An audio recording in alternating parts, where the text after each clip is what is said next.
Title: वो आखिरी सवारी, श्मशान वाला रास्ता। श्मशान घाट के उस सुनसान रास्ते से मैं अकेला जा रहा था, और उस रात जो मेरे साथ हुआ, उसके बाद मैं कभी पहले जैसा नहीं रहा। धीरे, गहरी आवाज में। लेकिन कहानी शुरू होती है उससे कुछ देर पहले। मेरा नाम रोहित है। उस दिन मैं शहर से अपने गांव लौट रहा था। शाम के करीब 6 बजे। बस लगभग खाली थी और मौसम अजीब सा हो गया था। मैंने कंडक्टर से कहा, भाई, मुझे आगे वाले मोड़ पर उतार देना। वो अचानक चुप हो गया, फिर मेरी तरफ घूरकर बोला, कौन सा मोड़? मैंने कहा, अरे वही, श्मशान घाट वाला रास्ता, वहीं से गांव जाता है। जैसे ही मैंने ये नाम लिया, बस में बैठे 2 से 3 लोग अचानक मेरी तरफ देखने लगे। कंडक्टर की आवाज बदल गई, वहां बस नहीं रुकती। मैंने हंसकर कहा, क्यों, रास्ता खराब है क्या? कंडक्टर अब थोड़ा गुस्से में था।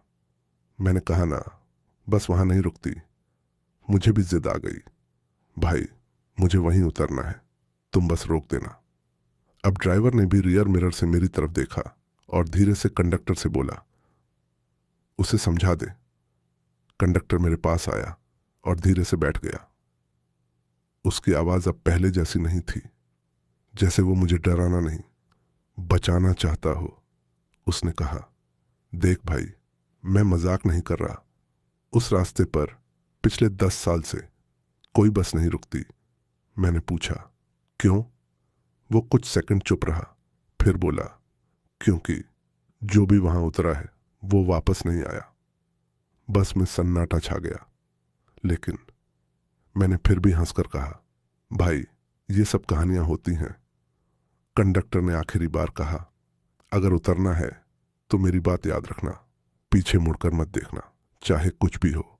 बस धीरे धीरे उस मोड़ के पास पहुंच रही थी, और जैसे ही बस उस जगह आई, अचानक बस अपने आप रुक गई। ड्राइवर चिल्लाया, मैंने ब्रेक नहीं लगाया। पूरी बस में डर फैल गया। कंडक्टर ने मेरी तरफ देखा और बस इतना कहा, अब उतर जा। मैं नीचे उतर गया। जैसे ही मैं उतरा, बस के दरवाजे अपने आप बंद हो गए और बस तेजी से वहां से चली गई। अब मैं अकेला था। चारों तरफ जंगल और सामने श्मशान घाट का रास्ता। धीरे, डरावनी आवाज, और अब शुरू होती है वो रात। मैंने जैसे ही पहला कदम उस रास्ते पर रखा, मुझे लगा कोई मुझे देख रहा है। थोड़ा आगे गया तो श्मशान घाट दिखा, जली हुई चिताएं, हवा में राख और अजीब सी बदबू। अचानक छन्न छन्न, पायल की आवाज। मैं रुक गया। कंडक्टर की बात याद आई, पीछे मत देखना। लेकिन इंसान की सबसे बड़ी गलती क्या होती है? जिज्ञासा। मैंने धीरे धीरे पीछे मुड़कर देखा, और वहीं मैंने अपनी सबसे बड़ी गलती कर दी। मेरे पीछे कोई नहीं था, लेकिन जमीन पर पैरों के निशान थे जो मेरी तरफ आ रहे थे। अब दिल जोर जोर से धड़क रहा था। मैं तेजी से आगे बढ़ा। थोड़ी दूर मुझे एक औरत दिखी, सफेद साड़ी में।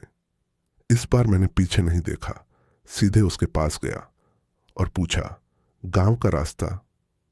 वो चुप रही। फिर धीरे धीरे उसने अपना हाथ उठाया और सामने की तरफ इशारा किया। मैंने राहत की सांस ली और आगे बढ़ने लगा।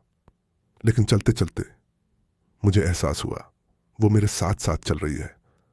मैंने उसकी तरफ देखा, और उसका चेहरा नहीं था, सिर्फ काला खाली गड्ढा। अब मैं भागा, जितना तेज भाग सकता था। पीछे से आवाज आई, रुक जा। लेकिन इस बार मैंने पीछे नहीं देखा। अचानक मेरे सामने वही बस खड़ी थी। मैं हैरान रह गया, ये यहां कैसे?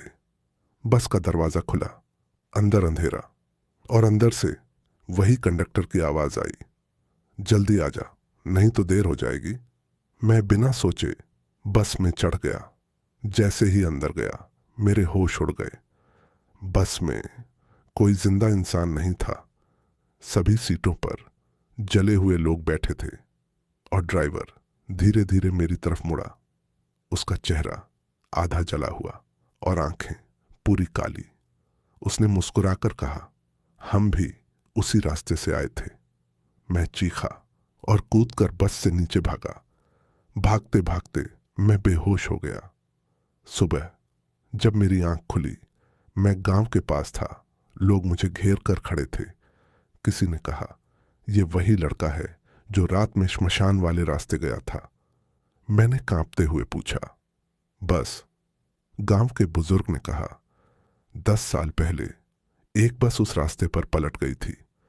उसमें बैठे सभी लोग जिंदा जल गए थे। मेरे हाथ कांपने लगे। मैंने धीरे से पूछा, कंडक्टर? वो बोला, वो भी उसी बस में था। धीरे, गहरी आवाज। उस दिन के बाद मैंने कभी उस रास्ते की तरफ नहीं देखा। लेकिन आज भी जब मैं कहीं बस में सफर करता हूं तो कभी कभी मुझे वही कंडक्टर दिखाई देता है और वो धीरे से कहता है, पीछे मत देखना। और सच कहूं तो उस रात के बाद मेरे दिल में जो डर बैठा है वो आज तक कभी नहीं निकला। कुछ रास्ते सिर्फ रास्ते नहीं होते, वो कहानी बन जाते हैं, और जो उनमें फंस जाता है वो कभी पूरी तरह बाहर नहीं आ पाता।